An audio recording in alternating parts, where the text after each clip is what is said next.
How often did you negotiate via email in the last 3 months?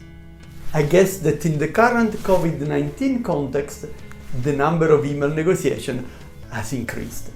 So I want to give you with this video a few ideas that can help you to be more effective in email negotiation. My name is Giuseppe Conti, I'm a business school professor and the founder of Conti Advanced Business Learning, a company that specializes in negotiation and influencing.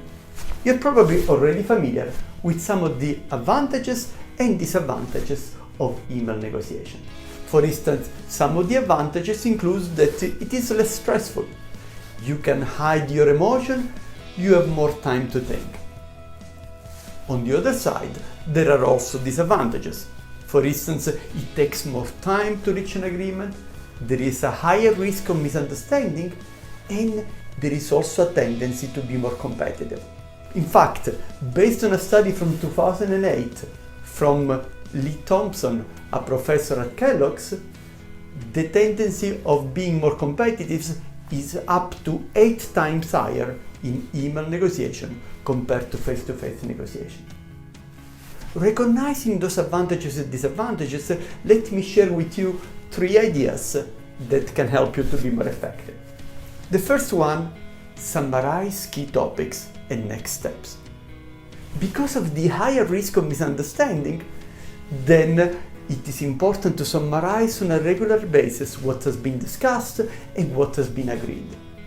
It is also an opportunity to frame the information in the ways that is more beneficial to you. So make sure that you indicate the direction that you want the negotiation to go and maybe ask some questions that you forgot to ask in the previous exchange. A second idea, do not make assumptions, ask questions. The information may be not fully clear, so rather than making assumption and pretending that you understood some ambiguous message from the other party, it is better to ask a question. Then this avoids that you go in the wrong direction in the email exchange. The third idea, when receiving an email, do not reply immediately. One of the benefits of email negotiation is that it gives you time to think. So even if the email that you receive is upsetting you, resist the tendency to reply immediately, maybe replying to all and putting the negotiation in a difficult path. It's better to take some time to think it over before you reply. Also, the speed at which you reply to email gives a signal to the other party. If you reply too quickly, you probably sound too eager.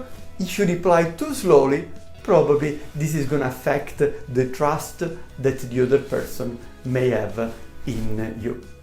So to summarize, 3 key ideas that can help you to be more effectively in email negotiation. Summarize key topics and next steps.